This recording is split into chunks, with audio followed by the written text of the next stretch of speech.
Tonight,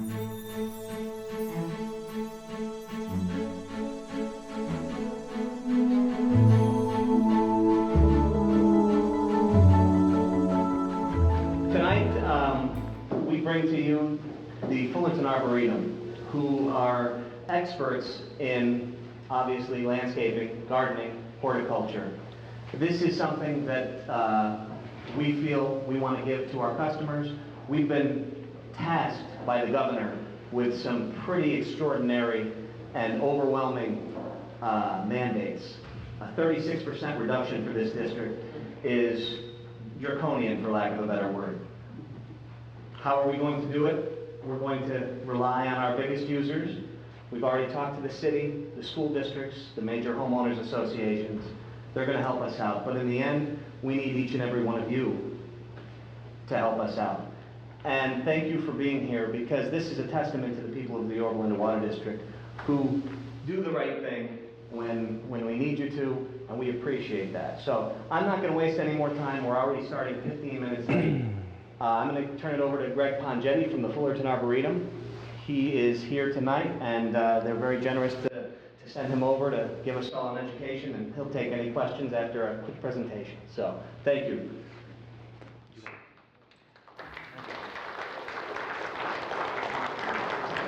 Good evening, everybody. Does that sound like everybody will be able to hear me, more or less? Yeah, sounds okay? This is an amazing turnout tonight. I was not expecting this at all. I guess Damon wasn't either, and it is both inspiring and incredibly intimidating. I don't think I have ever spoke in front of such a crowd, so bear with me, I suppose.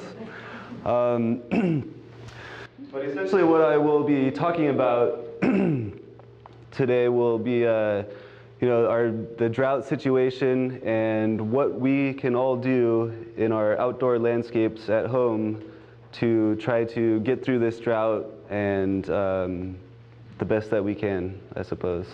Probably not everybody loves this topic or is enthusiastic about reducing their watering in their outdoor landscapes, but here we are, and it's just, I believe that it's just something that we're going to need to do.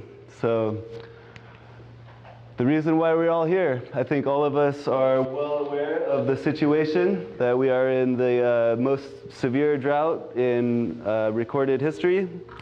And as Damon said, the governor has mandated 25% cutbacks across the state, and YLWD Water District has been mandated a 36% reduction, which is quite a large amount. But hopefully we will all be able to get through this, and hopefully these suggestions of mine will help you in your choices of your outdoor landscapes around your home.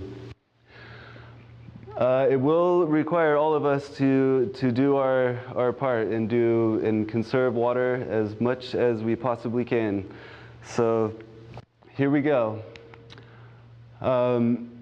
This is I just wanted to sort of start with this because I think that it's very important for us all to face some pretty serious facts of life living in Southern California. One fact is that there are close to 6 or 7 months out of every year where we receive very little to absolutely no rainfall in this area, and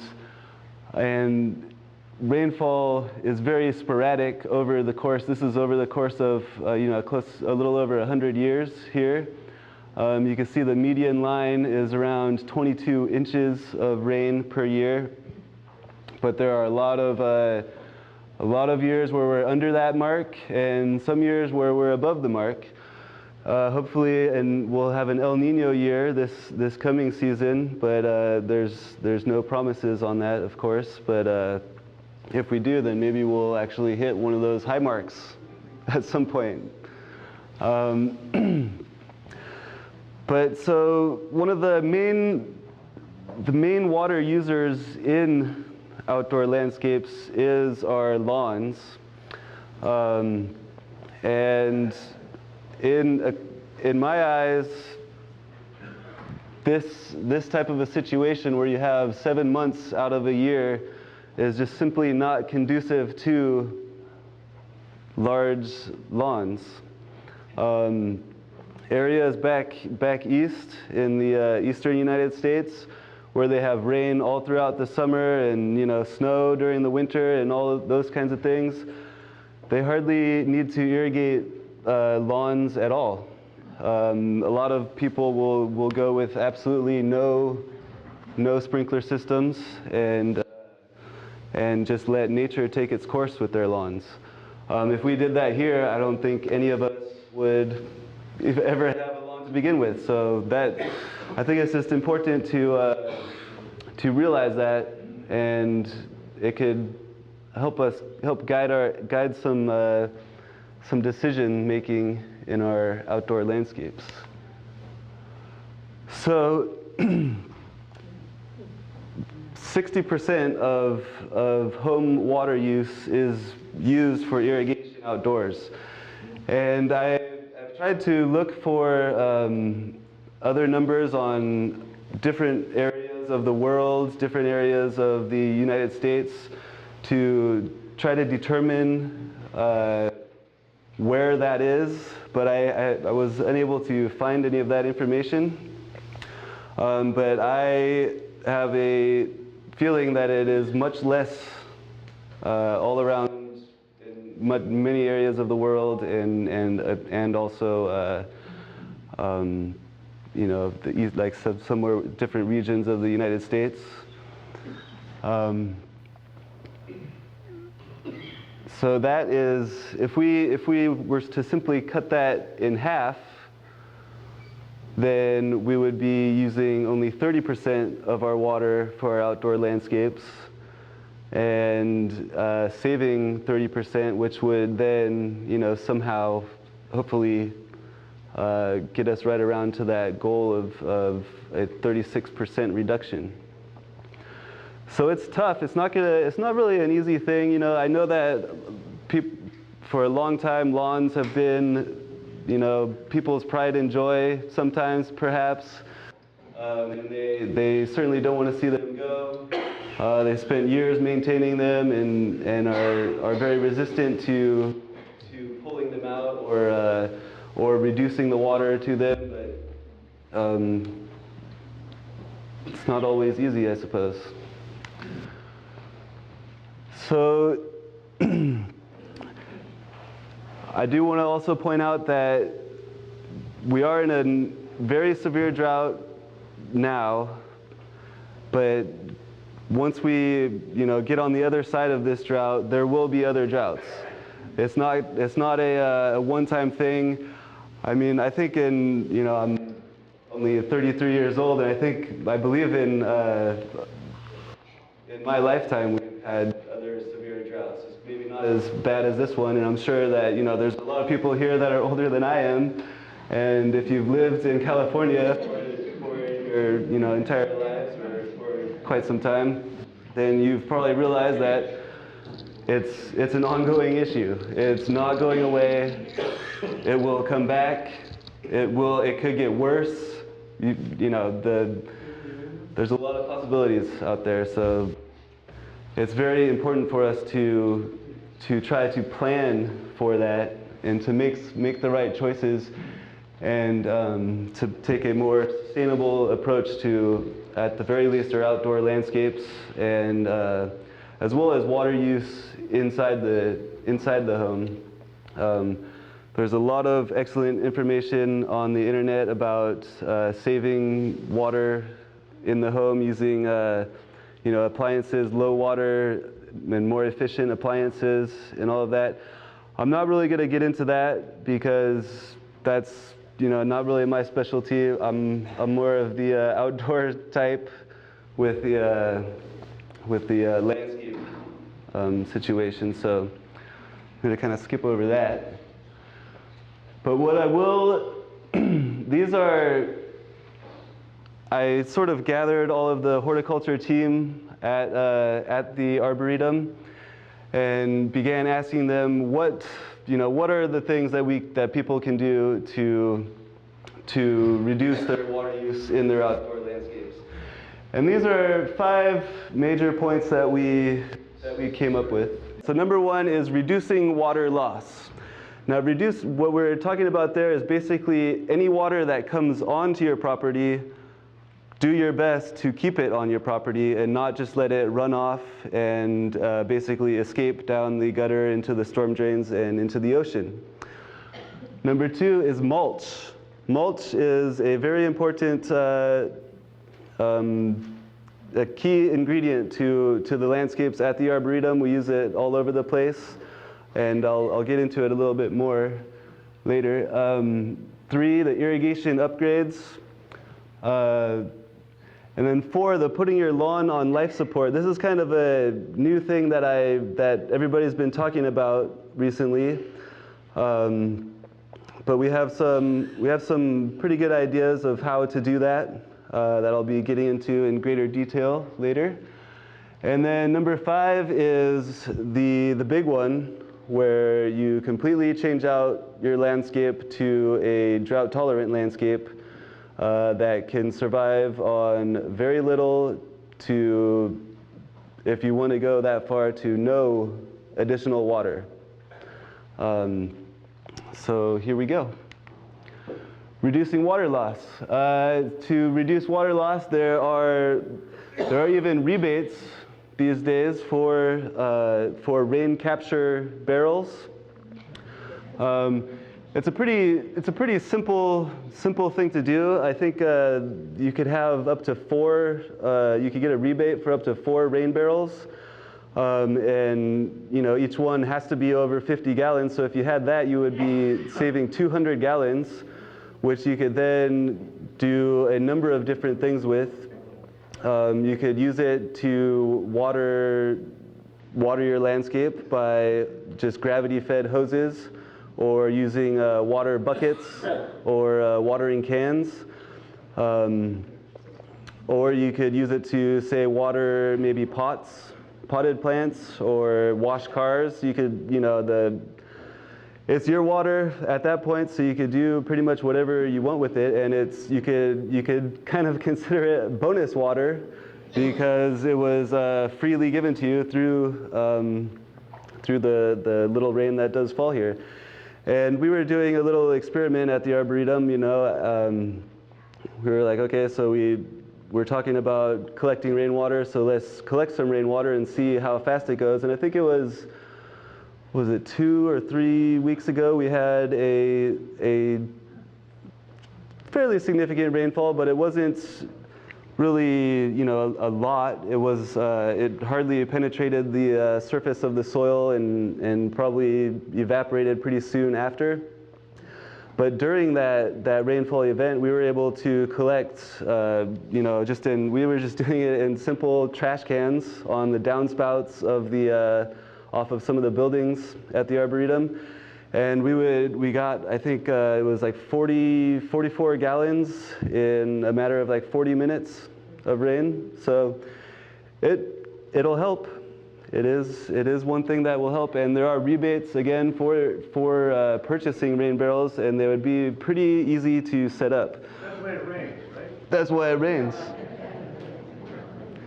But yeah, so you do need rain for that, of course, but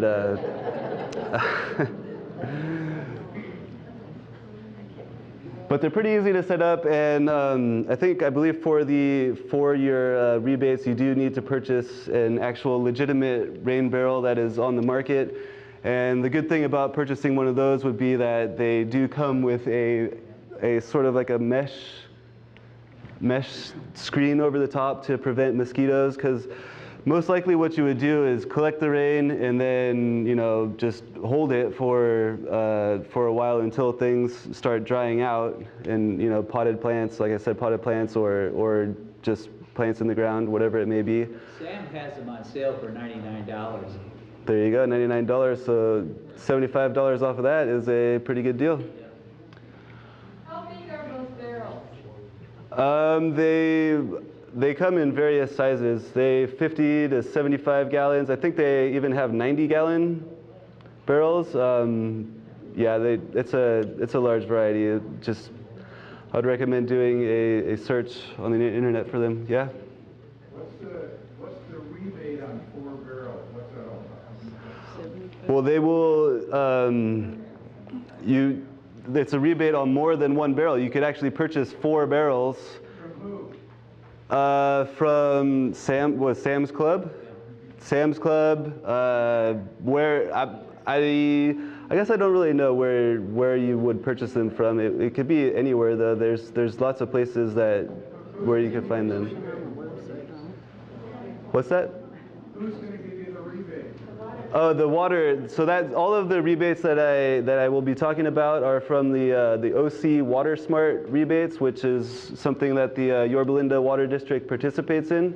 And I would recommend visiting their website and taking a look at all of the options, because it's really, there's quite a bit out there. Do they give you money back, or do they take credit off your bill? Take it off your bill? I don't know how that works. You get money back. You get money back. Thank you.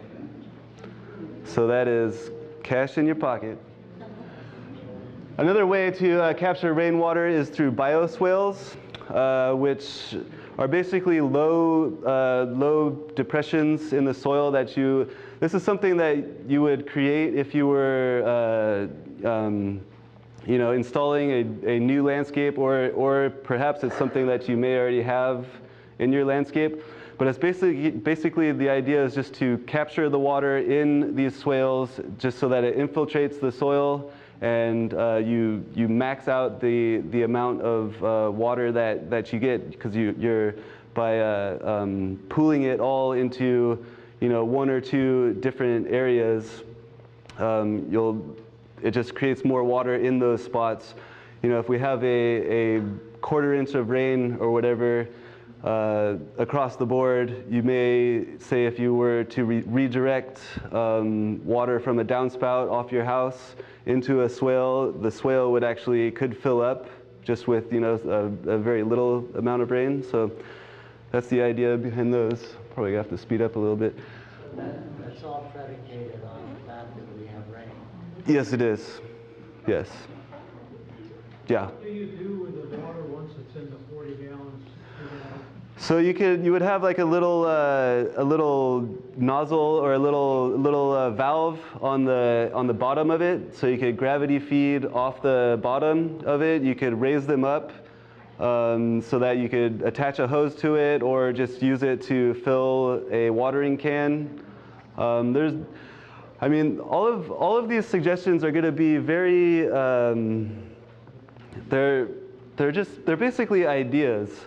The whole idea behind this is to sort of empower you guys to go out and start investigating these thoughts, these ideas, and make them work for you the best that they can. I mean, it's a pretty simple idea if you think about it. I mean, if you have, say, a lot of people have 2 downspouts maybe off their house, one in the front, one in the back. You could direct that into a barrel. You could connect barrels with a small piece of tubing in between, so you could have 2 barrels in the front, 2 barrels in the back. Whatever would work best for your situation. These are what I'm going to be delivering to you is just kind of general ideas and thoughts, and then your job would be to take them home and sort of let the imagination run wild.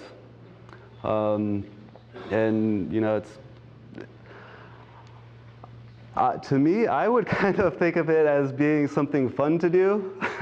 Like, let's see how much rainwater we can collect today. It's gonna rain. Let's fill up our barrels. Maybe that's just me, but it can be a fun project to do around the house. You could show kids and children, this is what we're doing to get through this drought. everything you're saying, and we'd love to do it. The anxiety to the whole thing is that if we get all the barrels, and you're driving to work, you still see water running down the gutters as you go to the Walmart. When you come home, it still hasn't rained, you still see water running down the gutters as you go to the Walmart. Right. That's the anxiety. So gray water recycling is another option. Now, this is something that I'm not really that familiar with, but again, that's something for you guys to explore. I would put that in your hands, but you can see the man on the right has rigged up a system where his gray water is just dumped into this underground system, which then just leaches out into the soil and waters whatever he wants to water on the in that area that he has there. Then there's also filtration methods, and you could use it to hook it up so that it will actually use it to flush your toilets. But that's all things that I'm pretty unfamiliar with, so I'm not going to go into great detail. But it's just again, it's just another idea to conserve water. Now, mulch. What is mulch? Mulch is basically material that you spread on the surface of soil, and it has a lot of different benefits. There's organic mulch and inorganic mulch.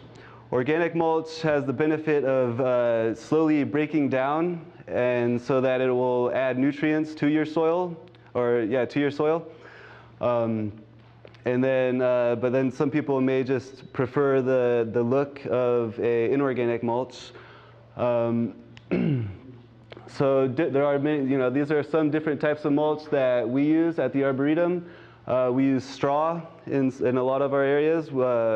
We have straw bales for different events, and then at the end we either compost it or we'll spread it in some areas as a mulch. And then wood chips is a big one that we use. We're actually we have a large wood chipper that we grind up all of our tree trimmings and use that. We also have a deal with the West Coast arborists who deliver their tree trimming, ground up tree trimmings to the Arboretum, and then we use that as a spread.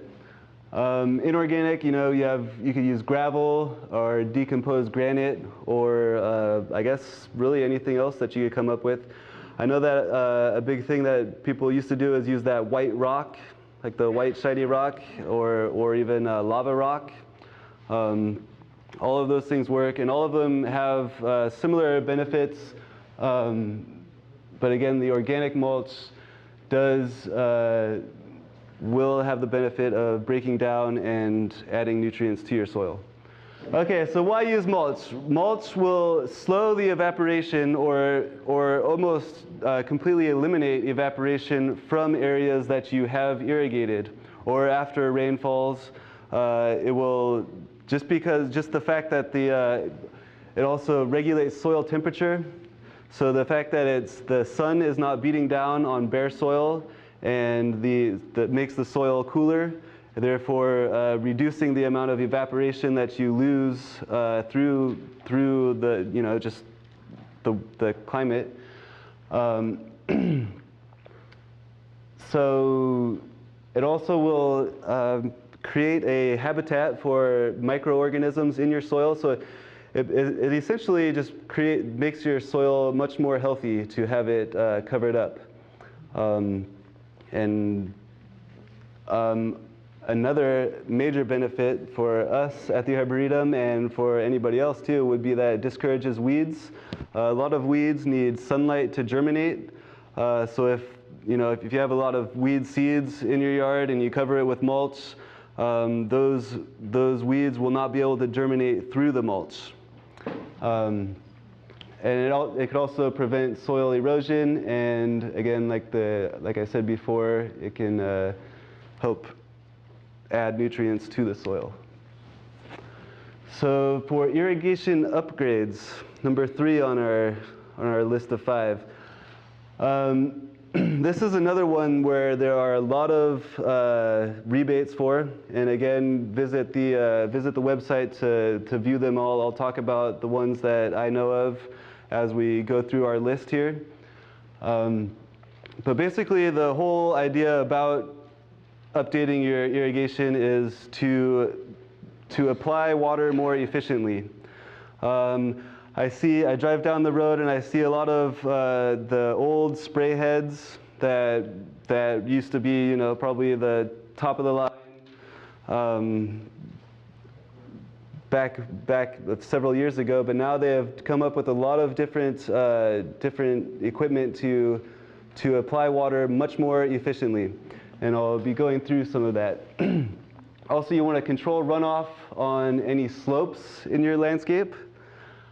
And the idea is to allow for these deep soakings. Now, infrequent deep soakings is what we try to do all the time at the Arboretum. The idea behind it is if you add more water to the bank, then it'll stay there longer. If you just water the first couple inches of your soil, then it may not even be actually reaching the root zone that you're trying to infiltrate to. So infrequent deep soakings are better than going out there and watering every day for just a very short amount of time. There are weather-based controllers, which I'll get into a little bit more later, and more efficient sprinkler heads and nozzles. Here, let's skip. So here on the left, we have a weather-based controller. Now these controllers, there's mostly two different types, and both types are taking into account what's called evapotranspiration. And there is a, sort of complicated equation for me to figure out that basically takes into account the humidity, relative humidity, wind, whether or not it's raining or will rain, and temperature. And it basically spits out a number that is called the evapotranspiration number. Otherwise, for short, it's just ET.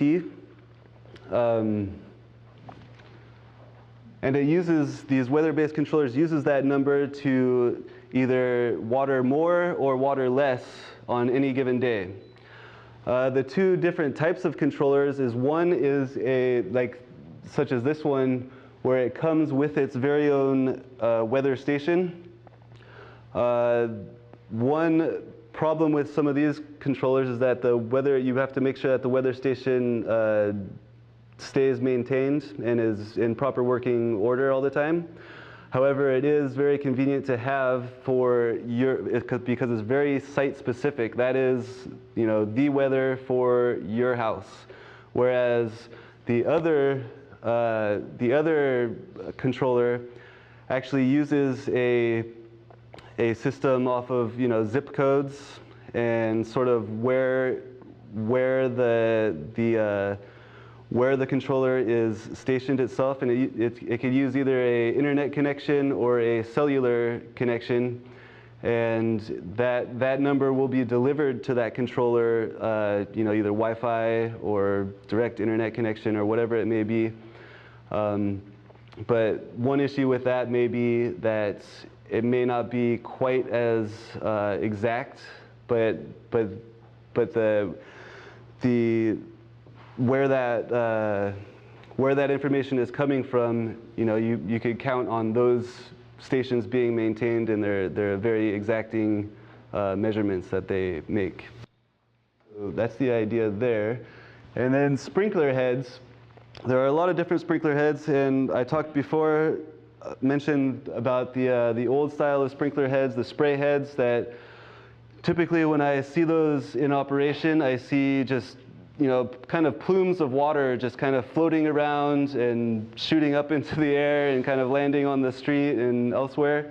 So here we have a couple of different types of sprinkler heads.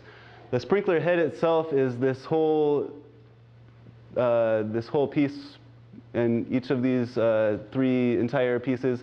And then these are what are called sprinkler nozzles. Now there are rebates available for both sprinkler heads and sprinkler nozzles. So if you're going to change out a sprinkler head, perhaps the best choice would be a rotor head, a rotor sprinkler head. And this basically works like a turret system. It kind of just shoots water in a single stream and kind of goes back and forth like that. That's kind of, I think that's a dance actually, the sprinkler dance or whatever. But the idea there is that it is what all of these sprinkler heads and nozzles do is they use a larger droplet size so that it's being delivered and it's not being blown away by wind, which happens with the fine mist that can be produced by your typical spray head. So it's the larger droplet size basically is is the main thing that you're looking for, and it's just ends up being a much more efficient way to apply water. For these different nozzles, you could actually attach these nozzles to an existing spray head. This may look familiar to some of us. That is like a typical sort of like a rainbird or hunter spray head. But what you could do is actually take the spray nozzle off of the head and replace it with one of these. And we have a couple different types here. We have what are called rotary nozzles, which basically they spin and shoot streams of water, which the streams of water are a little bit more effective than just like the broad fan. And then there are actually a selection of different spray heads that can take into that they may have a pressure regulating device on them. A lot of the times, the reason for the minute spray is because you're delivering too much pressure to your sprinkler heads, and if you were to reduce that pressure, then it would actually deliver it in a much larger droplet size. I think that's kind of obvious if you think about it. Are these available anywhere, and are they clearly marked? I think they are. I think I looked at the rebate program, and they actually have a list of the nozzles and heads that you can use to obtain the rebate. And if you work off of that list, then they will be clearly, or then you'll know that you're getting the right thing. Like But what you're, Ace Hardware, you can yeah, you can find them at Ace and Home Depot and places like that. But I guess key words that you would be looking for is something that say if it's a nozzle, you would want to look for a pressure regulating nozzle or a rotary nozzle is the key words to look for. Again, you also have the rotor heads.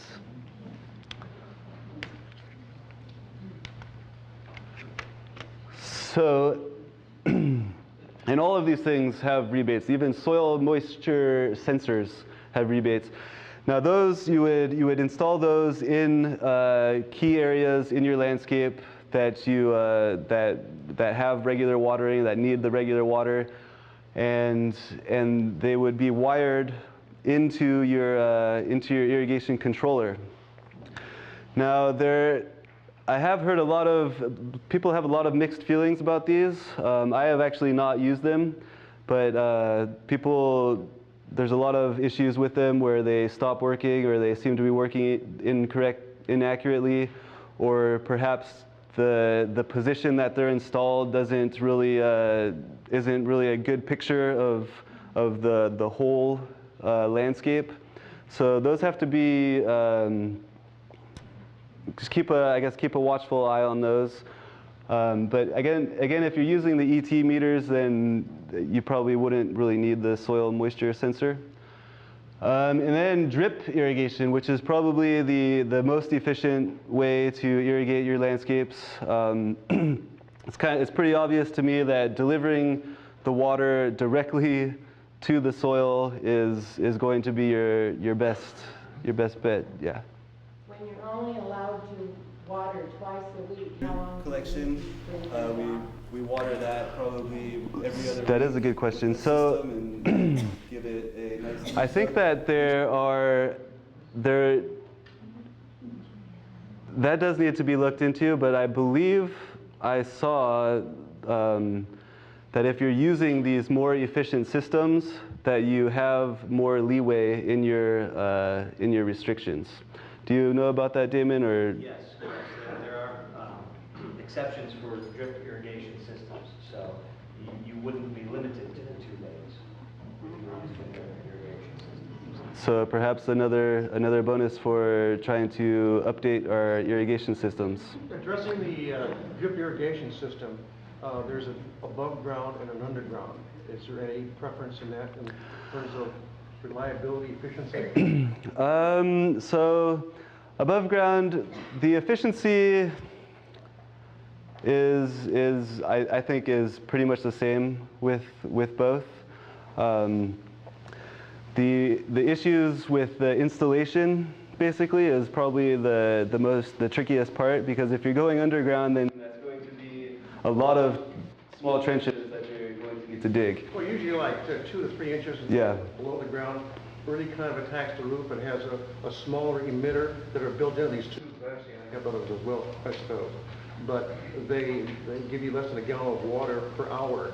Right. And with varying degrees. However, being under the ground so far, you're not subject to the heat from the sun so much, because you have insulated, especially if you put mulch in there. Yeah. So that would seem to me, rather than having it above the ground where you have evaporation issues, underground you probably would minimize that. So You would. So a lot of times what we'll do is actually, instead of digging all of the trenches and burying all of the lines, what we'll do is actually just lay the lines on top of the soil and then cover that with mulch. That's sort of a somewhere in between kind of a situation. So other techniques, some of us don't have a full irrigation systems installed on our properties. Maybe most of you do. I don't know. A lot of people go without sprinklers and just water their lawn with a hose or a hose attached to a sprinkler. So that is another way to do it. And then another sort of thing that's been working well for us at the Arboretum is what I call modular drip systems. And these are just pretty simple systems. I mean, these things are really easy to assemble. You just kind of connect. It's like connecting like what those Tinker toys or something like that. And what we do is so this is a picture of one. And what we do is we just hook up a garden hose to them when we want to irrigate them. This is this is in our rare fruit collection. We water that probably every other week with this system and give it a nice deep soak each time.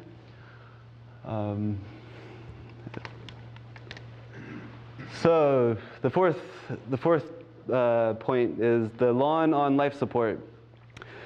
Now, so this could be considered possibly the simplest solution, because first of all, the lawns in the landscape are one of the most water-hungry plants that we use in our landscapes.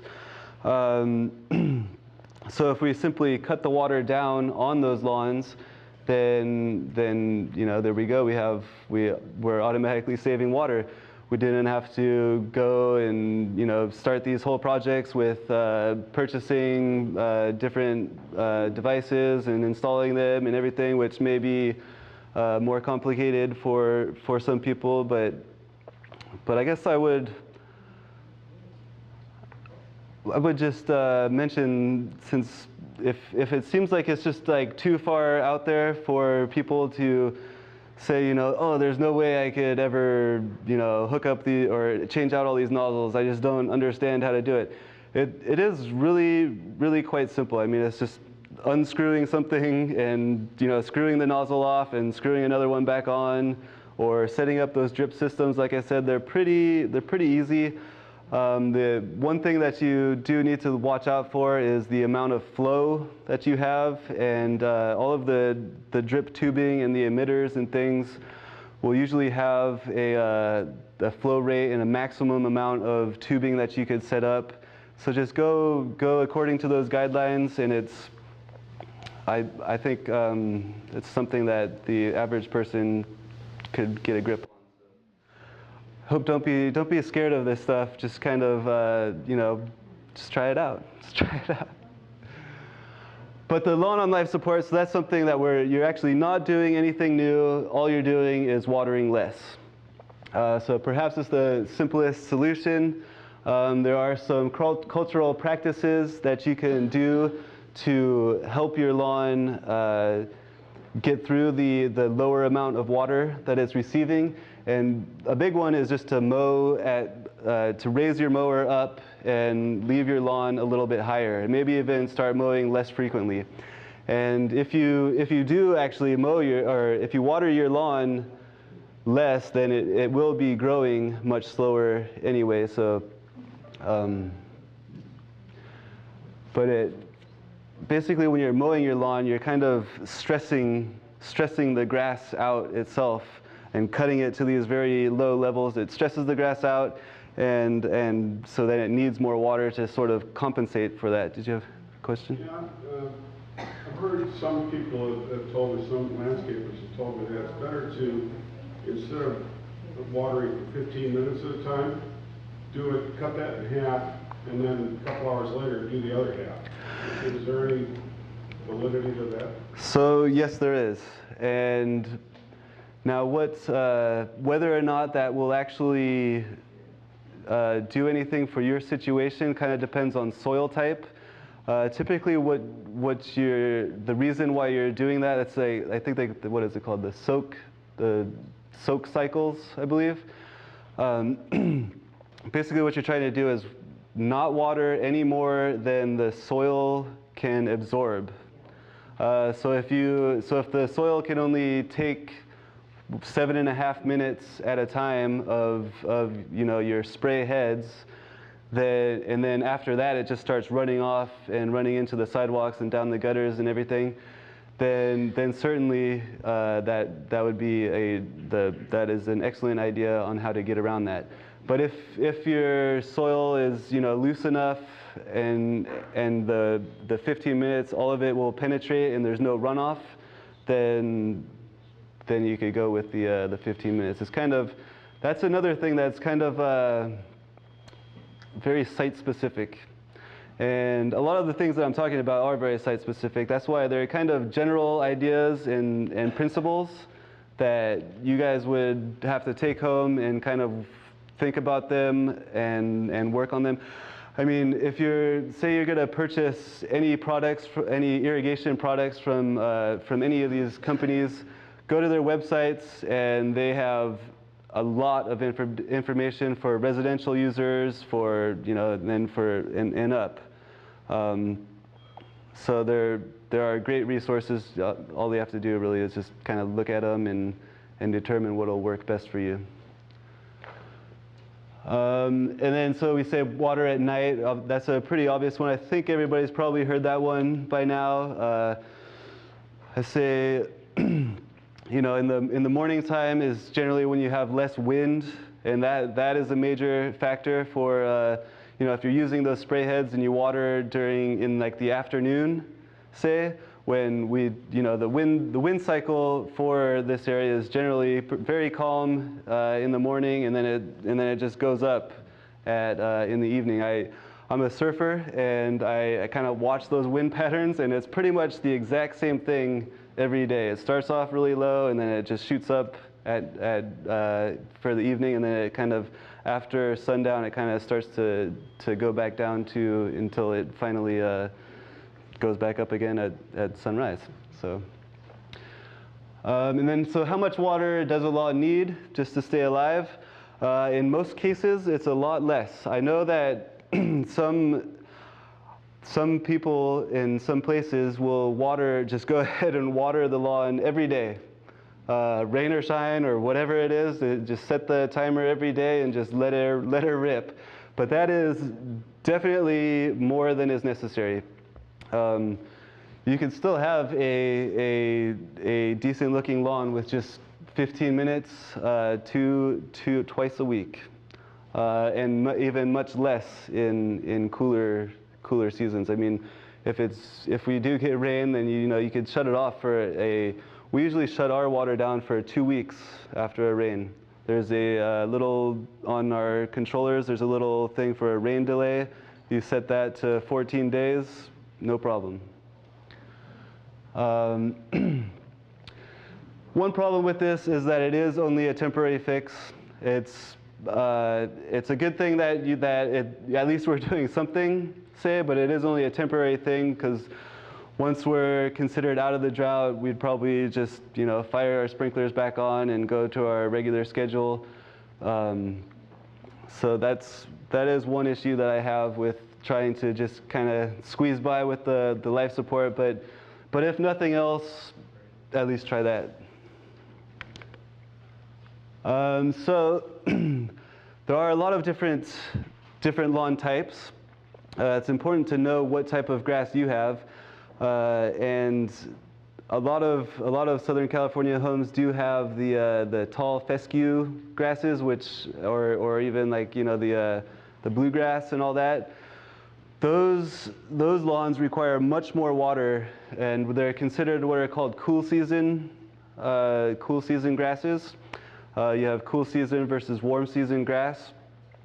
The cool season grass is very accustomed to a colder climate, a cooler climate. So in our hot, dry summers, you need to water it much more frequently to keep it alive and green. Whereas the warm season grasses are adapted to a hotter climate, and the amount of water necessary to keep them alive is much less. Things like the Bermuda grass and St. Augustine are grasses that can take very little water. I would not worry about those grasses at all if you have them. I did. The UC system has this agricultural extension that does research on all of these types of topics. I mean, they even have like sort of like a spreadsheet that you could enter what type of grass you have and where you live and all of this kind of stuff, and it'll tell you how much you need to water. They also have grass ID. Pictures and to help with identifying your grass if you don't know what type you have. Who did you say does that? It's the University of California. If you look up either the UC Agricultural Extension or just look up UC. It's usually UC Davis that does a lot of it. I think it's UCCE, Cooperative Extension, yeah, that's right. Yes. So, and they're a great resource for a lot of troubleshooting they do home landscape stuff too. They also will use, a lot of information for agricultural people, and I use it a lot myself. So these are just a couple different native plants that can be used as lawns. There's one called bent grass, and another called a field sedge, which is actually not a grass, but it's a sedge, and it looks just like grass. They can both be used for lawns, and you could either mow them or not, or mow them sometimes. I mean, the way I look at it is that it's your yard. You could kind of play with it. You don't have to keep it mowed to a certain level all the time. You could kind of let it grow longer sometimes. I'm very interested in kind of like more like meadowy type lawns, but that's just me, I suppose. So the big one, the last point was the whole drought, the complete reconfiguration of your home landscape into a drought-tolerant garden. this is what we would consider the most effective long-term solution, because not only will it get you through this drought, but it will, the next drought and the one after that, it will, and also it'll just decrease your water bill all across the board. So, but one thing that has to happen is for us to sort of change what our views are of what our home landscapes should look like. And for me, it looks better to have, like sort of a naturalistic planting, say, of native plants in the front yard rather than just the old green carpet out in front. And basically, what we would be doing is working with nature instead of against it, right? Because if you plant native plants that are very accustomed to our summer droughts or summer with no rain, and those plants could actually survive and thrive off of the little rainfall that we do get. Even on drier years, they will be surprisingly resilient to droughts. And then some people may look at that and say that it looks like a difficult thing to maintain, but once established, you would actually probably spend less time maintaining it than you would a lawn, because with the lawn you have to mow it every week or whatever you may do, and or have somebody mow it and own a lawnmower. I mean, you wouldn't even have to have a lawnmower if you didn't have a lawn. So there's a lot of benefits to making the switch. So here we'll go through sort of the points on how to go about how to change my lawn into a more sustainable, drought-tolerant landscape. We're going to go through a little bit of the planning process. We'll talk about the lawn rebates and some guidelines and restrictions on the rebate process, and then get into design, and then kind of like a step-by-step on what to do exactly. So planning is that it all starts with a good plan, right? One thing you're going to want to consider is, what do I use my yard for? Do I ever even go outside? Do I like to have guests over and regular parties, or do I need a space to throw my 4th of July bash or something like that? Just ask yourself, what function do you want to have out of your yard, out of the whole landscape surrounding your house? You could create barbecue areas. You could still have small patches of lawn. You could use some of those native, either the native grass or the native sedge. People will even use something called yarrow to create lawns. There's a lot of different possibilities there.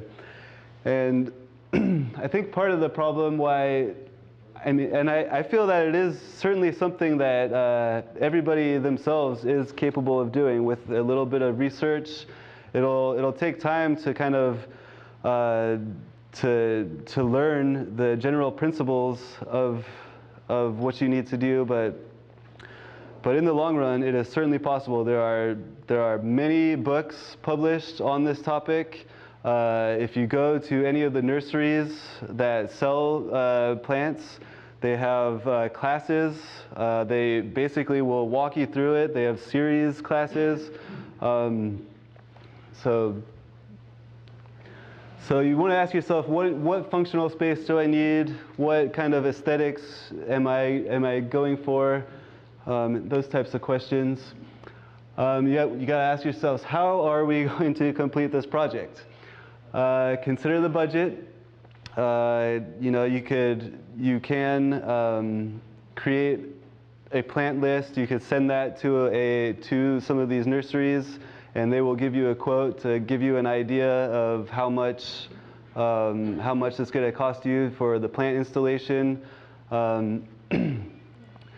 You also want to ask yourself, do I feel comfortable doing this? My thought is to try to empower you guys to do it yourself, because it certainly is possible. I don't know how many of you work in your yards already, or if you try not to touch your plants, I don't know. But and if that's the case, then maybe it's not the best thing for you to do. Maybe you need to hire a contractor. But for me, it would be a fun situation to create, use your yard as a canvas, and the plants as your palette, and just paint your canvas the way that you see fit. Make it your own. Those are my ideas. So scheduling is the best time to plant native plants is usually in the fall, because they are very adapted to to begin growing in the fall, which is kind of the complete opposite again of, I always like to consider the eastern United States, and because I think maybe that some of their ideas of landscapes and everything have kind of drifted over here, and I feel that California needs to say that this is what we do in California. This is how we feel our landscape should look like. It doesn't have to look like what they would do, say, in England or in tropical areas or whatever it may be. So let's do it California style, right? So, but yes, like I was saying, fall is generally the time that the plants will begin their growing cycle. They still will largely flower in spring. Some of them flower very early during the winter, but I liken the fall in California to springtime in say the eastern United States, because that's when the plants are waking up from their long dormant summertime, which is when they went deciduous, or they kind of shriveled up possibly to cope with the drought.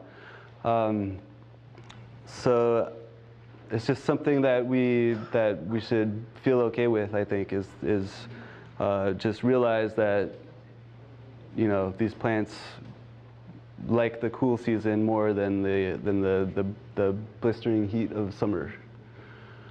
One thing to take into account, though, is rebate deadlines, because there are, I think, once you start your project, you have a set number of days to finish. So ideally, you would want to do your planning and everything, and sort of have an idea of how you're going to do this set up, so that you can have it done. But ideally, you would be doing it in fall. So that's something. Where do you go to get this information on deadlines? That would be the OC Water Smart, or you could visit that through the YLWD. It's on the slide. Oh yeah, there you go. mwdoc.com. $250 million was just put into the pot by Metropolitan Water District for rebates. So we have not gotten an indication that these rebates will be drying up anytime soon. So. And how big of a statement does that say to us, that somebody is giving $250 million for all of us to do this? So I mean, if it seems like it's a very good idea.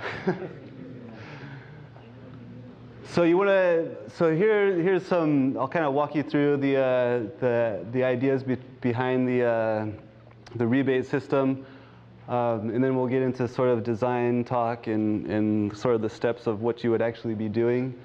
You need to take accurate measurements. You have to have basically a plan drawn up of your house and the property line of your house, and then which areas have grass or turf, and which areas you plan on removing, and so forth. So you would have to draw yourself a little map, make some measurements, I mean, I'm giving you sort of an introduction to this. There are details that you would want to investigate further, and just, I mean, it's pretty well lined up on these websites where sort of like the checklist of the things that you need to do.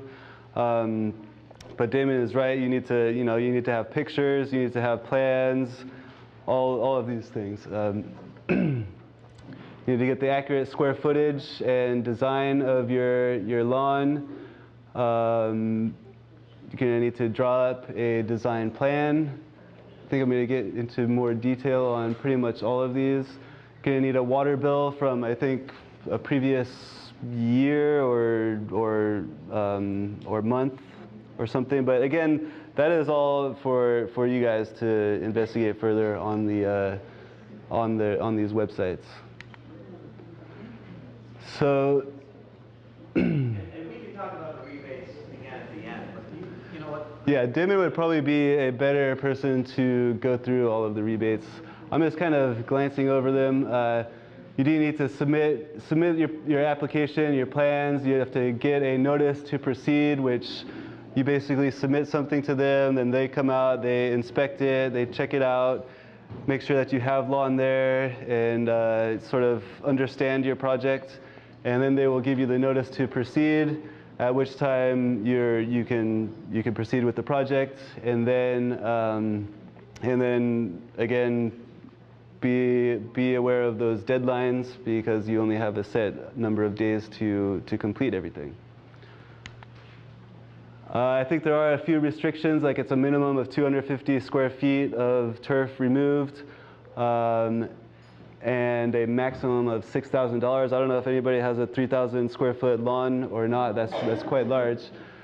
And then for what you do have to submit all your bills and receipts for all of your equipment and everything, so with your materials, dumping fees, rental equipment, design work, whatever it may be. And again, that list is also on the website.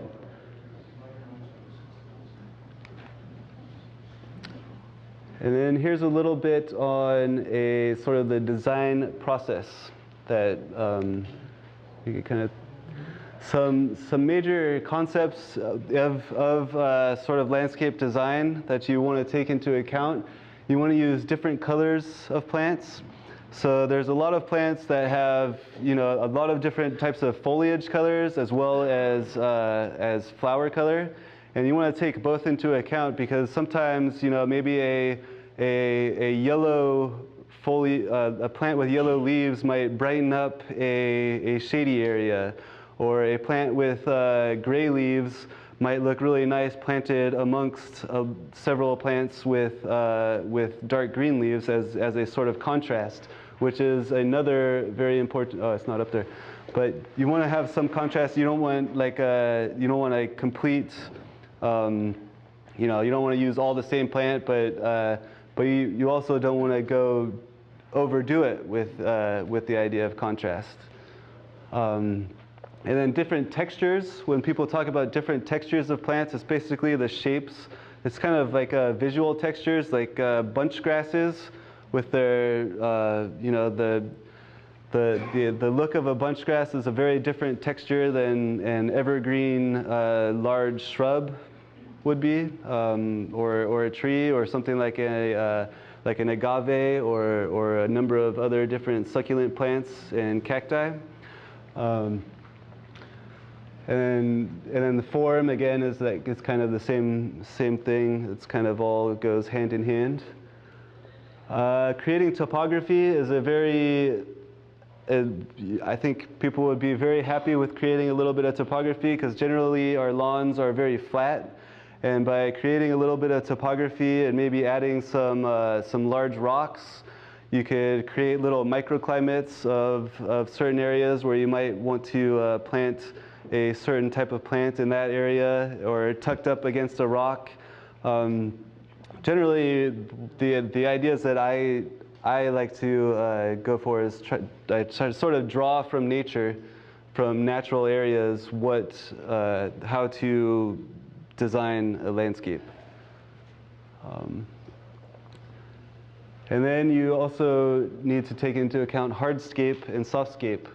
There's a lot of different materials you could use for hardscape. Keep going here. So this, again, we talked about a bioswale earlier in the talk. And here is where you would want to really use that, because if you have a rain barrel or if you don't, either way, if you channel the water from, say, the downspouts from our house is typically where we'd be channeling the water from, unless you have, large driveways that may drain into open areas. But typically, you would be just diverting water from the downspouts into swales. And typically what would be planted in swales are things like sedges, and grasses that are very accustomed and adapted to be very wet sometimes, but then very dry other times. A lot of plants can't really do that, but a lot of our native grasses and sedges, that is exactly what happens to them. So they're very well adapted for that. Are there groups that you can contact that would come out and give you assistance and determine how you should set it up?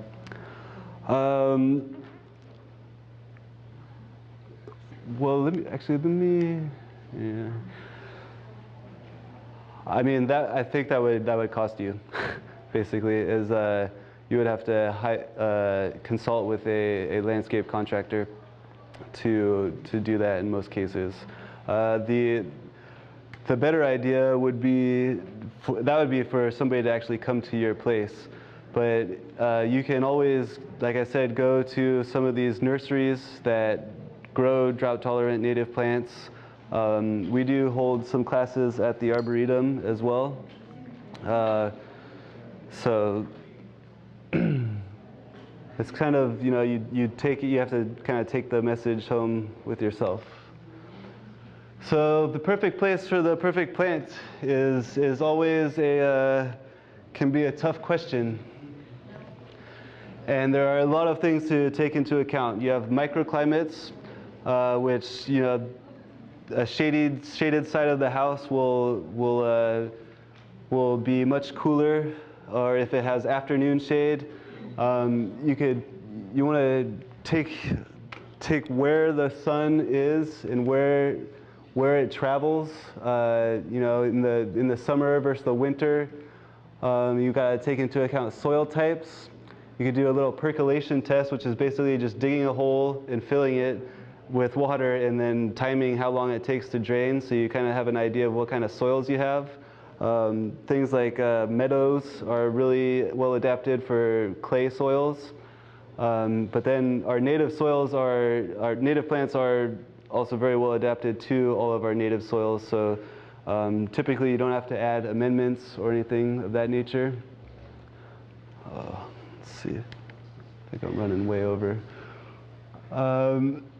So plant selection, you want to try to match plants with similar horticultural requirements. This may be pretty tricky for a lot of people to decipher, but the idea, I mean, you could get the information from a lot of the nurseries where you're purchasing the plants. Like, this plant needs to be watered once a month in summer. And yes, there are plants like that, or there are plants that can go with just no water in summer. So I just hope everybody is aware of that not all plants need to be watered all the time. There are very, very tough plants out there. I'm going to kind of blow through this. So some plant selection resources. CalFlora is a very good resource. If you could investigate all of the plants that exist in Orange County, and you could sort of take plants off of that list. But you could go to the site and you can figure out what plants are native to your area, which can then give you an idea of plant selection.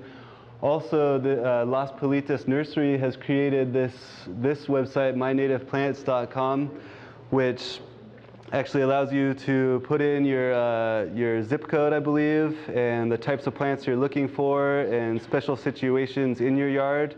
And then it just spits out a list for you of different plants that you could use, and then you could choose off of that list.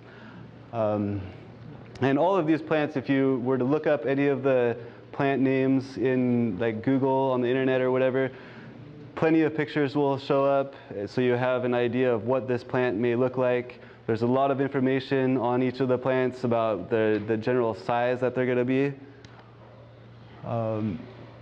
So a lot of the times when landscaping with native plants, the idea is to pick a vegetation or a plant community that maybe you're particularly fond of, or perhaps that would naturally exist in your area. And most of the areas around here would be coastal sage scrub. That's why I say here, nature recommends coastal sage scrub.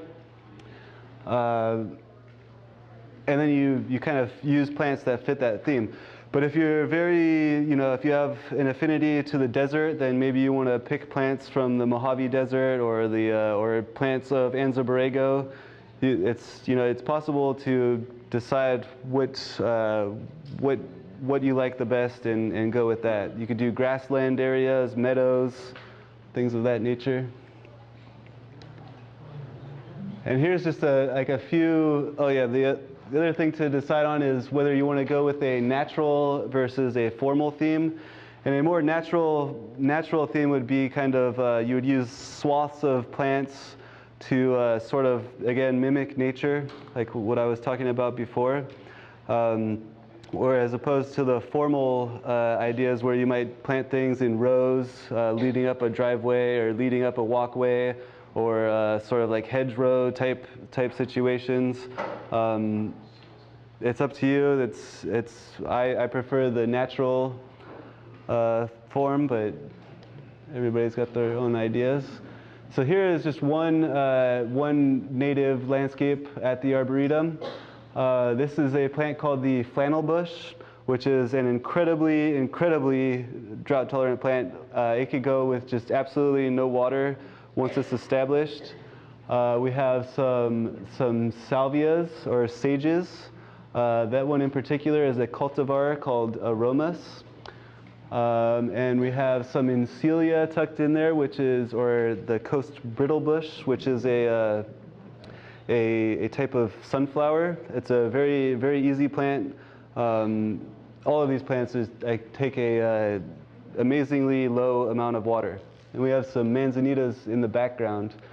So this is sort of like we have a row of manzanitas, but then everything else in between is just sort of loosely planted with kind of alternating sages and the brittle bush or the coast sunflower. Here is a shot of our Mojave Desert. And again, look at the topography and the rocks that we're using. And then this is a very, very naturalistic planting where it's kind of sporadic. This was basically made to look like you were walking through the Mojave Desert, and I think we did a really good job on that. And then here, it's okay to use, if you don't want to do native stuff, it's okay to use exotic plants as well. There are 4 other Mediterranean climates in the world, and the plants in those climates are quite tough and are very well adapted to a Mediterranean type climate. And then there are plants from deserts all over the world and a lot of different succulents. So this is just kind of like a crazy hodgepodge of a lot of different agaves. We have these ponytail palms and this little, I forget what the common name of that one is, but it's a little succulent that gets absolutely covered in bright pink flowers in the springtime. In something like this, we may water it 3 or 4 times during the summer, the whole summer. And that's it. So that's how tough some of this stuff could be. So I was talking about plants from other Mediterranean climates. Obviously, we have the Mediterranean itself, Then there's also several plants from the Chile and South Africa as well as Australia, which have very, overall, the California native plants are generally thought to be a little bit tougher than a lot of the other plants from Mediterranean climates, just because our climate here is actually a little bit drier than most of these other places. So it's something to watch out for. And then here is a sort of a step-by-step process of what the actual work would entail. I'm going to sort of breeze through this because I think I've already gone over. But first of all, the first thing would be remove the lawn. And there are many different ways to do that. Probably the way that I would probably do it is actually just to spray it out with an herbicide. It's a pretty fast way to do it, and probably the most convenient. But sometimes you will need multiple applications of something like Roundup or whatever you may want to use. You'd want to water the lawn, go through and spray all of it out, and then water it again after, or it would probably be about 2, 3, or 4 weeks before you saw it actually dying, and then you'd want to water it again, just to anything that survived the first round of spraying, so that it would green up and emerge again, and then go through and do a second round, and that would probably pretty much take care of it. If you don't like the idea of herbicides, you could do something called solarization, which basically you're just covering, you're using the power of the sun to, that's basically the greenhouse effect, to basically cook your grass. If anybody has ever had, left something on the lawn for any, like a tarp or something on accident, you would pull it off and you'd see your lawn kind of yellowing and begin to die. Well, this is basically using that same idea. It just basically cooks everything and would eliminate it, but chemical free, which is a plus. One negative to this would be that it would sort of sterilize the first couple inches of soil as well, and it will kill weed seeds, which is a good thing, but then it will also can kill a lot of your microorganisms in your soil. Another idea is to just simply smother it by something called sheet mulching. And this is where you would lay down things like cardboard or newspaper, some sort of biodegradable products, and then lay mulch on top of that. Basically, you're just smothering the lawn. It's a pretty simple idea. And then when it comes time to planting, you could actually just dig holes through all of that and plant your plants. This is probably the hardest way, is to manually pull it all out, remove it. You can use something like a sod cutter here. Otherwise, you're doing it with a shovel, and that is really tough work. I have done some of that.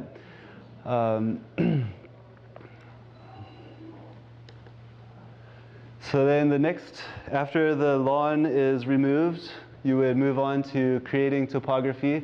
Remember, it just kind of creates interest to the landscape. So it's not so flat and sort of boring.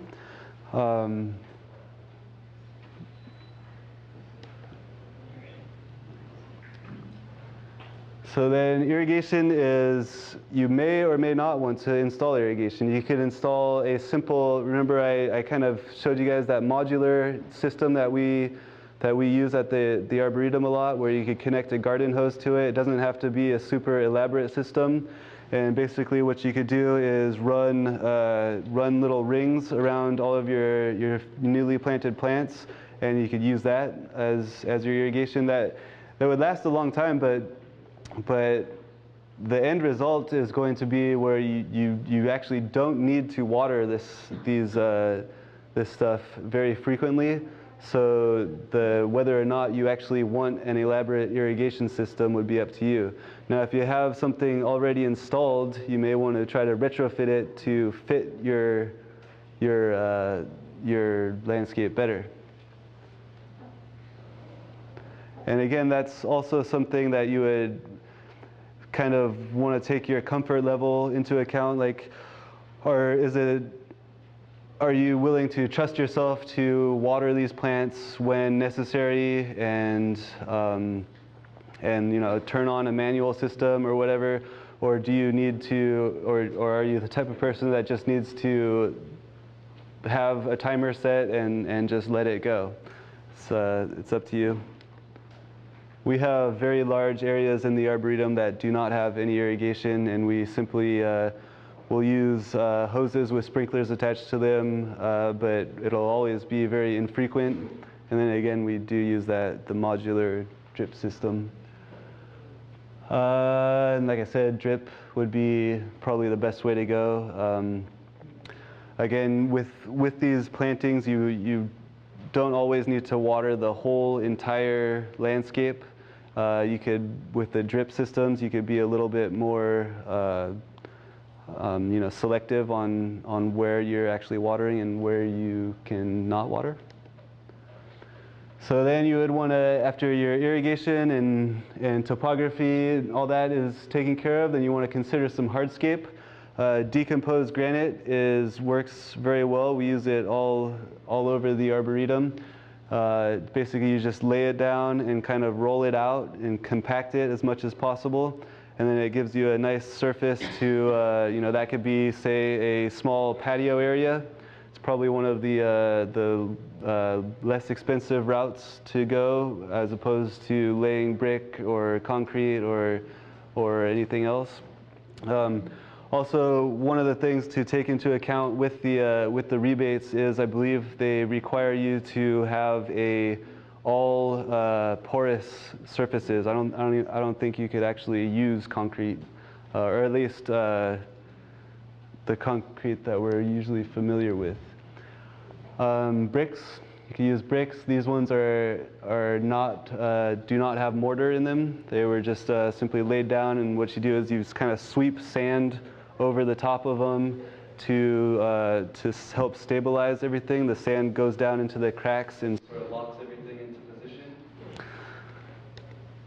position. Here we have a little permeable pavement, which is concrete mixed with other things like perlite or even peat moss sometimes, and so it makes it basically what it looks like to be a bunch of small granule or larger kind of granule things that are all connected together with the concrete, and water is able to seep through that.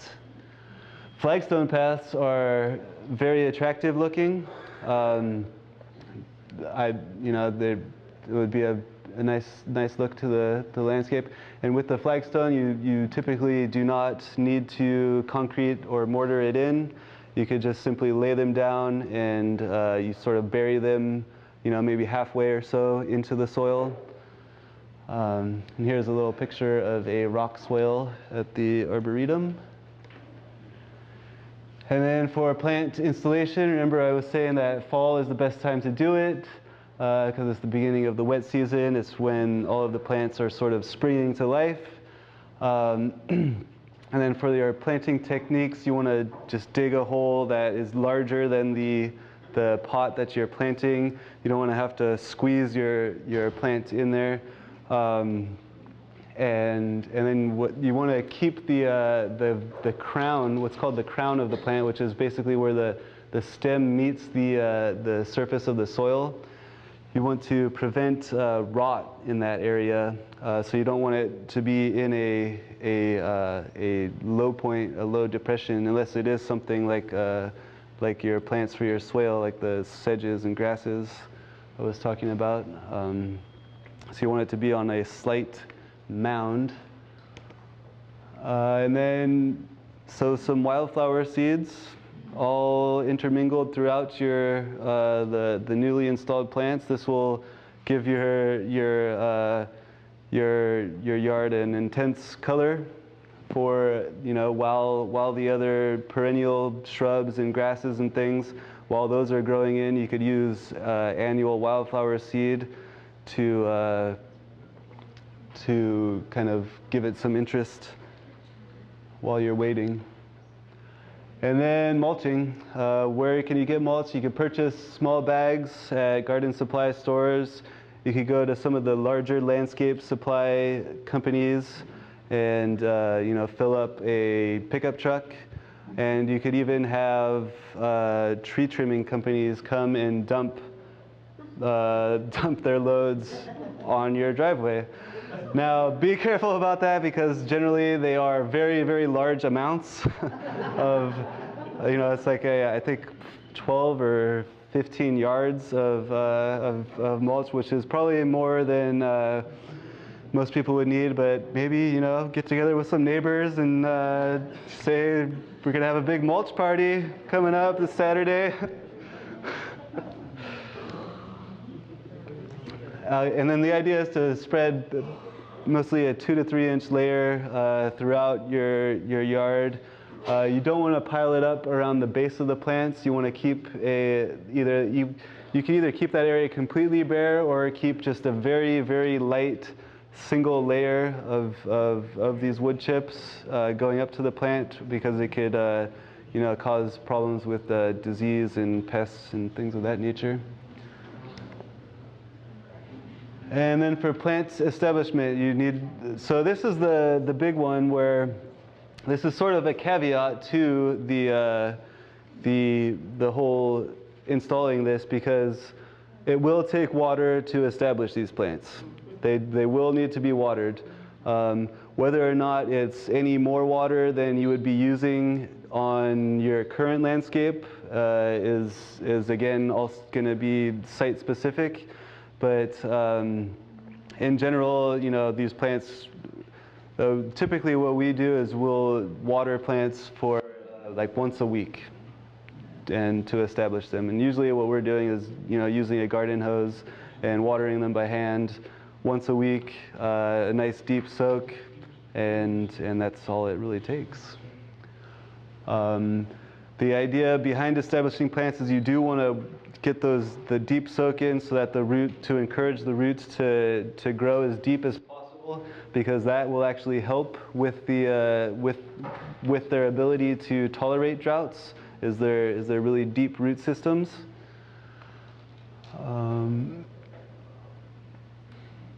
And the general rule of thumb is it takes 2 years to have things fully established to the point where it's a mature specimen and it's very drought tolerant. So then with the maintenance, after everything's installed, the maintenance is fairly minimal. I have, some friends that have done this, and they always say, "Oh yeah, I love my yard. I don't have to do anything. I go out there, like once or twice a year and do some pruning and things of that nature. Otherwise, the work I do in my yard is sitting and enjoying it. So, it's not something that you're going to have to, go out there and conduct any sort of horticultural activities every week like you would with a lawn. It's actually it could be very simple in the end. And so generally the big pruning that you would do is at the end of summer, typically in October or November, when just before things are going to spring to life again, like I was saying. And